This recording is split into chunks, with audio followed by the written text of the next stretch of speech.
Welcome everyone, and thank you for joining me today. I'm excited to introduce our presentation titled The Great Divide, Understanding Sunni and Shia Islam. In this session, we'll explore the fascinating history and key differences between these two major branches of Islam. We'll look at their origins, beliefs, and practices to help us better appreciate the diversity within the Muslim world. Let's get started. This seemingly simple administrative question actually sparked a deep theological and political divide that would influence Islamic history for centuries. The core of the dispute was whether leadership should be decided through community consultation, or if it should be based on divine appointment through Muhammad's bloodline. When Muhammad passed away in 632 CE, the Muslim community faced an unprecedented crisis.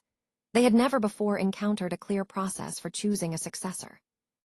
Muhammad hadn't explicitly named a successor, so the followers were left to figure out how to select the next leader. This question about leadership became a critical turning point, setting the stage for future divisions within Islam that continue to shape the faith today. Let's explore who the Sunnis are and what they stand for. The name al-Sunnah translates to people of the tradition, which highlights their focus on following the teachings and practices of Prophet Muhammad. This emphasis on tradition is central to their identity. Sunnis believe that leadership should be decided by the community's consensus, or what we call shura. This means that any pious Muslim, not necessarily related by blood, can serve as a leader. They see imams primarily as prayer leaders, without a strict hierarchical or divine authority structure. When it comes to leadership roles, Sunnis supported Abu Bakr, who was a close companion and father-in-law of Muhammad, as the rightful successor after the Prophet's passing. They hold that the leader or caliph should be chosen through community consultation, based on piety and devotion rather than bloodline.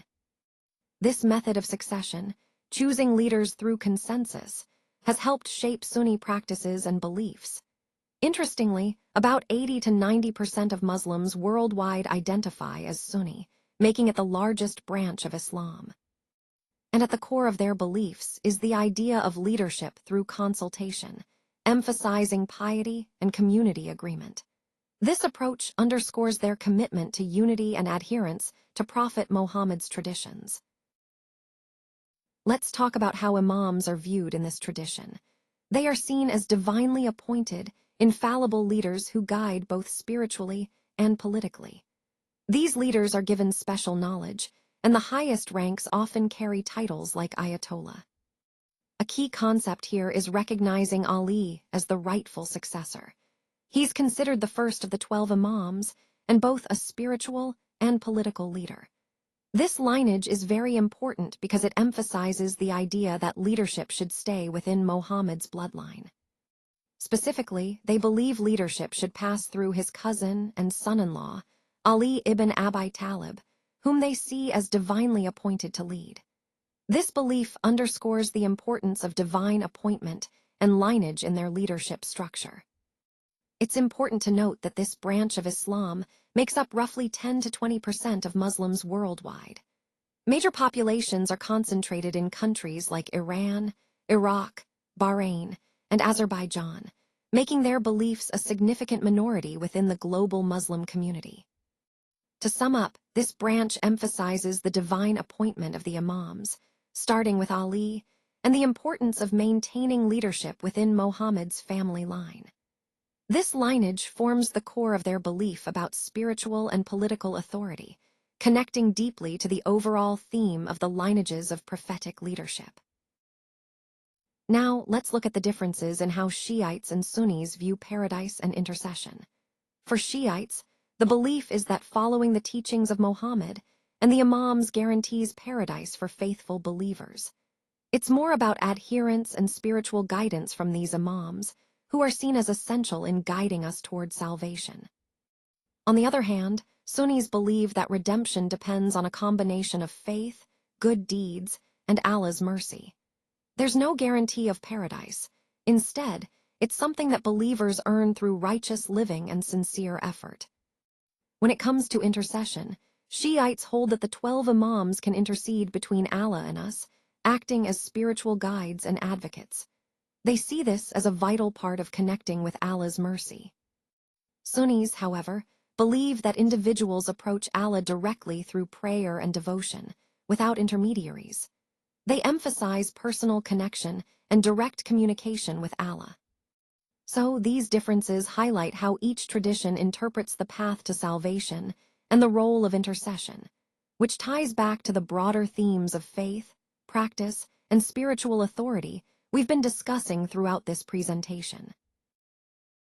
Let's take a look at how Ramadan is observed differently among Shia and Sunni Muslims. Both groups observe this holy month, but Shia communities might have slightly different dates for certain celebrations, mainly because they base their sightings on the moon, which can vary. This means that the start and end of Ramadan may differ between the two groups. Now, moving on to Ashura, which is particularly significant for Shia Muslims. It's a day of deep mourning commemorating Imam Hussein's martyrdom at Karbala. The observances include elaborate mourning rituals and processions, and in some cases, self-flagellation as an act of mourning. These practices are unique to Shia traditions and are not typically part of Sunni observances.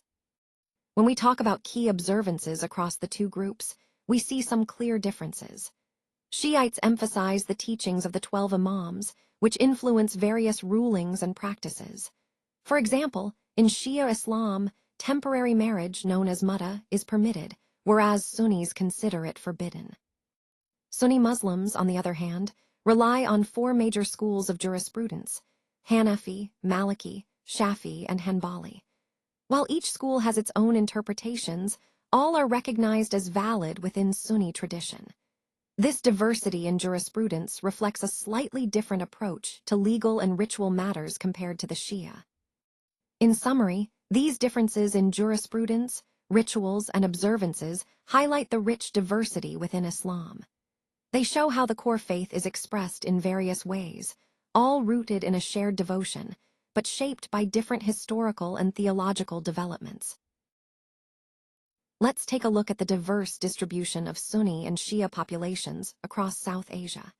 In Indonesia and Malaysia, you'll find that the majority of people are Sunni Muslims, but there are also smaller Shia communities, mainly concentrated in urban areas. This urban presence highlights how minority communities often thrive in cities where there's more cultural exchange and diversity. Moving to Southeast Asia as a whole, the pattern is similar, predominantly Sunni, with Shia communities remaining relatively small and localized. Now, shifting our focus to North Africa, countries like Morocco, Algeria, and Tunisia are overwhelmingly Sunni. Shia communities are very minimal there, reflecting the historical and cultural dominance of Sunni Islam in that region. This geographic distribution helps us see how Islam's different branches are shaped by regional histories and social dynamics. In the Middle East, the picture becomes more complex. Countries like Iran, Iraq, Bahrain, and Azerbaijan are predominantly Shia, which influences their politics and society significantly. On the other hand, Saudi Arabia, Egypt, and Turkey are mainly Sunni, shaping their national identities and religious practices accordingly. This regional variation is crucial to understanding the broader geopolitical landscape. Finally, South Asia is quite diverse as well. Pakistan and India are mostly Sunni, but both have substantial Shia minorities concentrated in specific areas. This diversity within countries reflects the broader theme of how Islam manifests differently across regions, adapting to local cultures and histories. In summary, these patterns of Sunni and Shia majorities and minorities across different regions highlight the incredible diversity within Islam itself. It shows us how religion, geography, and history intertwine to shape communities and their identities worldwide. On many regions, we see Sunnis and Shiites living peacefully side by side. They often intermarry and take part in each other's religious practices. It's important to recognize that, in daily life, they share more similarities than differences. This peaceful coexistence highlights how, despite historical and theological differences, many communities find common ground. When we look at the geopolitical tensions in the Middle East, like in Syria, Yemen, or Iraq, These conflicts are often driven more by political power struggles than purely religious issues. Of course, there are ideological components involved, but it's crucial to understand that the underlying driver is often political conflict, not religious hatred. Despite their differences, Sunnis and Shiites share fundamental beliefs. They both believe in the oneness of Allah, the prophethood of Muhammad, the 5 pillars of Islam, and that the Quran is divine revelation. These core beliefs form the spiritual foundation that unites Muslims across sects. So, when we consider today's realities, it's clear that the historical divide doesn't define the relationship entirely. Many Muslims live and practice their faith side by side, emphasizing shared beliefs and peaceful coexistence. This broader perspective helps us understand that, beyond conflict, there is a strong commonality that unites Muslims worldwide. Let's take a closer look at the demographics of the Muslim world. When we examine the distribution of Shia Muslims, we see that Iran is overwhelmingly Shia, with over 90% of its Muslim population identifying as Shia. Bahrain also has a significant Shia majority at around 70%. Azerbaijan's Shia population varies between 65 and 85%, depending on the sources, and Iraq has about 60 to 65% of its Muslims as Shia. Lebanon is notable for having a significant Shia community, which also holds considerable political influence in the country. Now, in terms of geographic distribution, Shia Muslims are concentrated in specific regions, forming majorities in some countries, but also existing as minorities elsewhere. For instance, Shia Muslims are present in various parts of the Middle East and South Asia, often playing key roles in regional politics and society.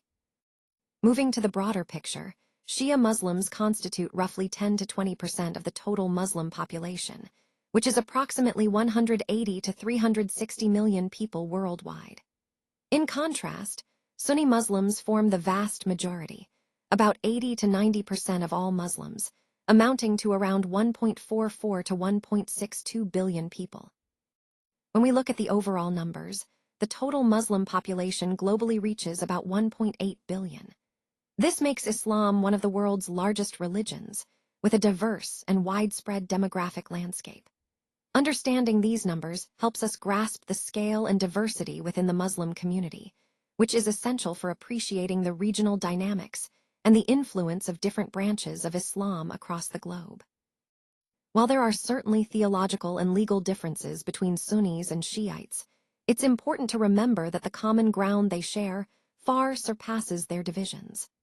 Recognizing this shared heritage and mutual respect is so vital for fostering peace and understanding, especially in our increasingly interconnected world.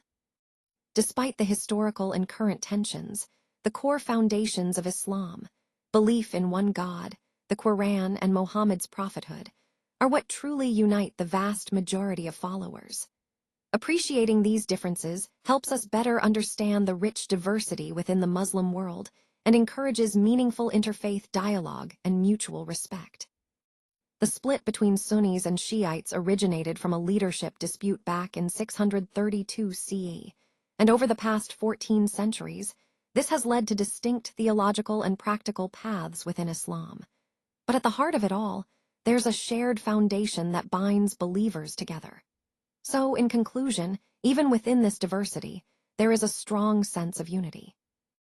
Embracing and understanding these differences allows us to appreciate the vibrant, multifaceted nature of Islam, fostering cohesion and peace among its followers worldwide.